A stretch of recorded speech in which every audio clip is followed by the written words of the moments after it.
Welcome to Startup Fashion Week's Designer Diaries. I'm your host, Dee Silkie, and joining me today is Jessica-Lynn Veley. Hi. Hi. Jessica, thank you so much for taking the time to speak with us today. I have a few questions so that our viewers can get to know you better. Sounds good. So, Jessica, why did you decide to choose fashion design as a career? I've been designing since I was about 8 years old. So I got my first sewing machine as a child, and I always was convinced that was what I was going to do. And then by the time I got into high school, I was who knows if it's actually going to pan out as well as I thought. But then I actually started working for a supply company in the lingerie textiles. Wow. And ended up doing lingerie last year. Last year. And then I just went with it, and everybody started to really love it, that you can do custom and sizing options and everything, especially with how it is to buy lingerie right now and ready to wear. So then I've just continued from that. Wow. So what about lingerie just totally hooked you in and made you fall in love? I really like sexier pieces, and I like the femininity about it, and how people make people feel really, really good wearing lacier pieces and feminine, and it's really empowering in my personal opinion for it. And what inspired the collection that we're going to be seeing at this year's Startup Fashion Week? So it's more of I've seen a lot of this more spring windows. When you look at people's visual idea of spring, you think flowy, very floral colors. You think of just elegant, very like I said, feminine. It's very flowy. It's goes with it sort of. I don't know how to explain it. It's really hard. Do you have certain fashion icons or designers that influence you? Oh yeah, I love Dior, is one of my favorite designers. And then when it comes to lingerie, La Perla and Gooseberry are some of my more favorite lingerie, because it's a lot, like I said, lacier. It's more feminine. It's very French classic. Lines, etc. So been designing since you're 8. That's crazy. You must be an amazing sewer. Yeah, I like to think so. My dad actually bought me my first sewing machine when I was 8, so wow. I've had one for a long time. And do you work well under pressure? Yeah. I know. So normally we have a mannequin here, and you put the pieces on it, and you were I'm still working on my pattern. So I could tell right then, I was she knows what she's doing if she's waiting this long to. You know what? People think I'm crazy. My last fashion show in November of last year, I was sewing up until the night before the show. And they were how are you going to get it done? I'm just not going to sleep. It's fine. I'll get it finished. I find a lot of fashion designers are like that, and a lot of creative people in general, keeping things to the last minute, but you can work well under pressure and get it done. Well, it's also that when you have pressure, it actually gives you more, you get more creative. For example, when you have a lot of time, you're hey, I don't really know what inspires me as much. And then when you're hey, you've got literally 2 days to finish this, you're okay, well, what if I do this? And what if I do that? And it gives you the idea to be okay, well, now I can push forward. I have no choice but to finish it at this point, right? Is this your first fashion show? So this is my first big fashion show. So I also did a showcase for raw artists in November. Okay. And then this would be my next one. I really like going to see the raw shows. I've been there before. How do you find that COVID, and I'm really interested to hear your opinion on this, Jessica, because you do work in lingerie and more intimate loungewear. How do you feel that COVID has affected the fashion industry and what people are choosing to wear?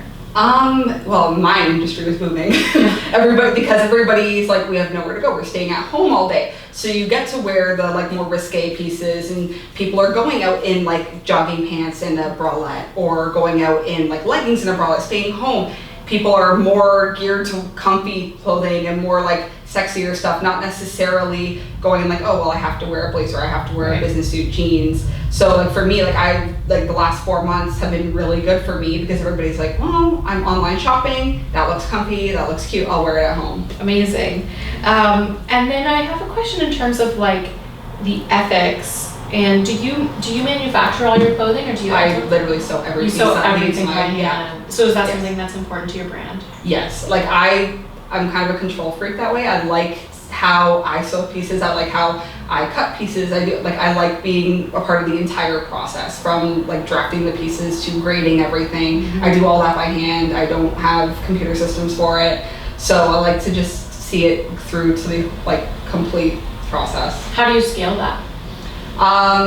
So for me, like, it's hard to explain. Like, it's a lot of work, obviously. But like, for the most part, I literally work from pieces that I have and then continue to like alter and change things so that when I do like draft it later on and be like, okay, here's my new piece, I kind of have an idea as to where to grade from there. Right, so you're working off of like your block patterns. Yeah. Okay, amazing. And what is your favorite piece in your collection?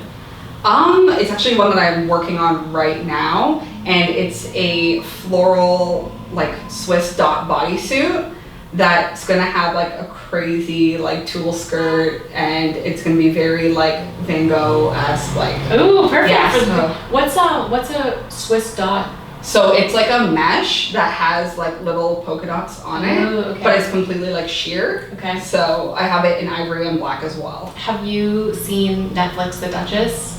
I have not. You need to watch it. I feel like what you're describing is perfect for her character. It's like she's so feminine and fun and like wears the nicest, craziest clothes. So definitely check it out. I think. Oh, definitely. You have to get in touch with the stylist. You have to get your clothes on her.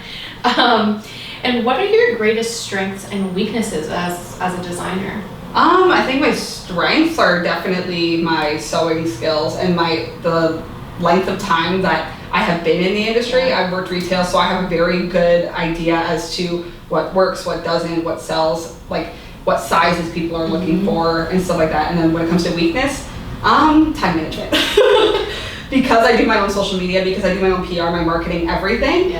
Like, it's hard to kind of like block off your day and be like, okay, so I'm only gonna do this from this time to this time. And then all of a sudden, 4 hours later, you're like, why am I still working on this? Yeah, totally. Do you have any advice for people who are shopping online who want to buy from your collection, but maybe they can't get to you in person? Like, how do you pick out the proper sizing when you're a consumer shopping your collection? So I have a size chart actually made up for like my waist, bust, and and hips. And then, for example, let's say you go, okay, well, this is my bust, but like my rib cage is smaller, or I always have an issue with this. I do custom sizing as well. So like I have the general ready to wear sizing, extra small to a 4XL. But then I also do complete custom. So if you're like, I have a small rib cage, but I am much bigger chested, I alter all of my pieces myself. So then I can be like, okay, well, I can work with it. Right. I'm just curious. What size range do you have the best luck with? Do you find that consumers are mostly shopping a certain size? Yeah. So for the most part, I find that my consumers have gone between the large to the 3XL. Okay. For the most part, I noticed that especially during like COVID and during the like pandemic, like every size for the most part has been between there. Like I have very few customers that are on the extra small to medium like scale. That's why I decided to actually expand it to the 4X. Right, that's amazing. For your models that you've chosen for Startup Fashion Week, do you have a diverse body range? Yeah, it's gonna have multiple sizes. I can't wait. I can't wait to see. Okay, so we've talked a little bit about time management skills and how, because you know, one of your biggest strengths is being able to be such a good sewer. You've been sewer since you were 8 years old. How do you find that you handle stress in your situation? Because obviously, like, you've been in the game long enough that you can handle that kind of stress. But maybe if you have like online haters, or if you're tired, like how do you deal with those obstacles? Tired, caffeine. And when it comes to like, people are gonna have complaints, and I know how that works because I've worked in retail, and it doesn't matter what you do, somebody's gonna hate it. It honestly doesn't matter. There's gonna be something that doesn't fit somebody right because of a certain shape. There's gonna be somebody who's just doesn't like you or doesn't like what you make, and it's no matter what you're gonna do, you can't do anything about it. Right. Like you can do your best to alter things and be like, oh, that doesn't fit, or oh, there's an issue with this, and fix it to the best of your ability. But at the end of the day, if you fixed it and you've corrected everything that you can, and they're gonna hate it, it is what it is. Yeah. Hate it, it's fine. Like, you move on with it. Yeah, totally. That's good life advice. Can't please everyone. So. No, it's very true. Yeah, definitely. What are your biggest hopes to get out of this year's Startup Fashion Week? Just exposure. Honestly, like I love doing fashion, love fashion shows, and I love watching them. And I just want people to realize that everybody can wear lingerie and sexy stuff and feel good, and it doesn't matter between being an extra small, somebody who's tiny, and somebody who is an extra large and or a double XL or a triple XL. Like, you should feel really good and embrace what you like, what your body looks like, because like it's gotten you to where you are. Definitely. And Jessica, one last question for you today. Where do you see yourself in 5 years? The dreaded question. I'm hoping to be producing multiple like size runs. I hope to be, I guess, just more successful. Like, I am doing New York Fashion Week next year. Hold the phone. Okay, we need to talk about that. How did you get involved with New York Fashion Week? So I got invited this year to both London and New York Fashion Weeks, but because of COVID, everything shifted to online. So I was like, I'll wait till next year and I'll do it next year. I was actually reached out to on Instagram from one of the companies that actually does the fashion weeks and like alongside, and they spoke to me. They said they love my collections and they asked if I wanted to participate. And then the same thing, I applied actually for the New York one, and then they reached out to me as well. So two big ones in 1 year. Startup will be a great test run for those more international shows. Congratulations. Thank you. Awesome. So Jessica, where can our viewers find you online? On Instagram, so at Jessica-Lynn Veley the line. And then I also have an Etsy shop right now. I'm working on a website. I'm hoping to have that ready and up and running before Christmas, but we'll see. And it's also just Jessica-Lynn Veley. And yeah. Amazing. Thank you for watching another episode of Startup Fashion Week's Designer Diaries. Make sure you check out more interviews with other fashion designers. I'm your host, Dee Silkie, and follow Startup Fashion Week on Instagram.